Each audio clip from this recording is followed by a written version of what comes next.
Irwin took a breath and relaxed. This was a point that his lawyer had been unsuccessful in raising in the way she wanted. Having the prosecutor ask this question, however, had certain advantages. He was intent on proving culpability and would therefore want to let him speak, hoping that he'd inadvertently reveal something important. But there were other directions the question might be taken. That, sir, is the very crux of the problem which has been posed to the participants of the conference. Who do we tell? As you might expect, the discussion explored not just the immediate benefit or risks in telling a given person, business, or government agency, but also the long-range implications. In other words, we were interested in the social causal cascade, which would be triggered by reporting a physical causal cascade. So, you're saying, Glendon said slowly, that you assessed the potential value of reporting your findings to the Corps of Engineers, for example, as opposed to your congressman. Yes, sir, that is correct.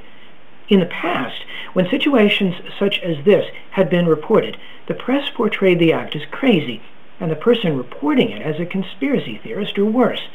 Not only did that not accomplish the goal of reporting the situation, which has always been to diffuse the causal chain, the person lost their job.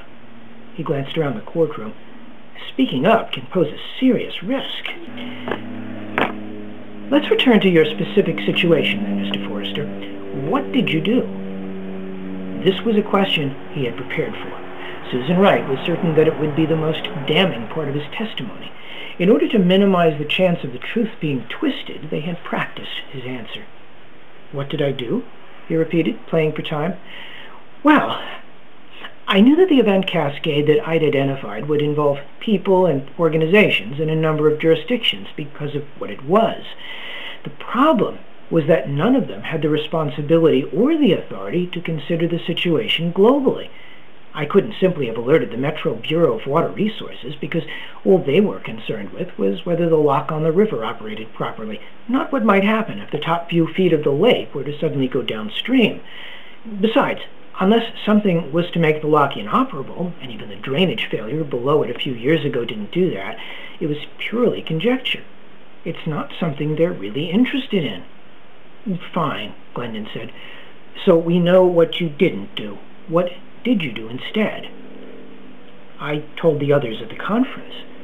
After all of the scheduled events had finished, there's usually an informal gathering where the folks that are still around can discuss how it all went and make suggestions for the next conference. Well, one subject under discussion was what to do with a few $1,000s left in the organization's account after all of the expenses were paid.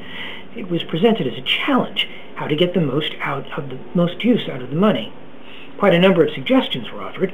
As you might imagine, with a group like that, the value derived from spending the money was achieved through applying it, like a lever, to an event cascade which required a bit of priming, sort of like a pump.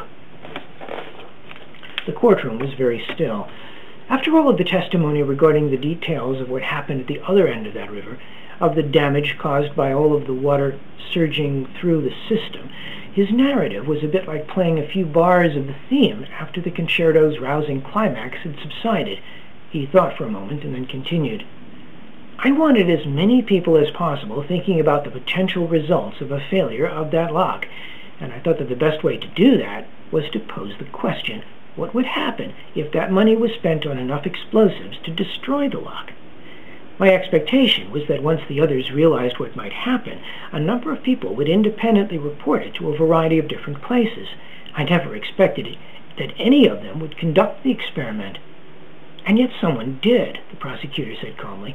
Someone took your suggestion as a challenge, or perhaps as a request for action, and destroyed the lock. Someone followed your directions, Mr. Forrester, and a lot of people died. But it never should have happened. Not the destruction of a city 1,000 miles away. What I saw, the potential event cascade that I saw, was that all of that water would create a storm surge along the river.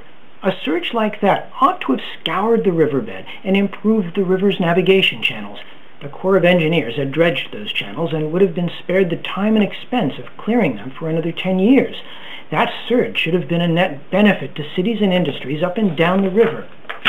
I guess you were wrong, Glendon said lightly.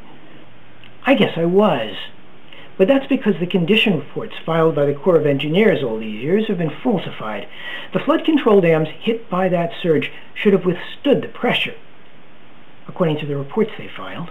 They shouldn't have failed, yet they did. The navigation channels they dredged should have guided the extra current down the center of the riverbed, but instead they collapsed, and that released all of the toxic waste that had been hidden beneath the riverbed while they took kickbacks and looked the other way.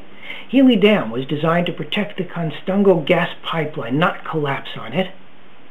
Every step along the way, that surge exposed the results of decades of graft and corruption on the part of government contractors intended to enrich the companies at the cost of our environment. And that, sir, is why I have subjected myself to 5 months of being called a terrorist.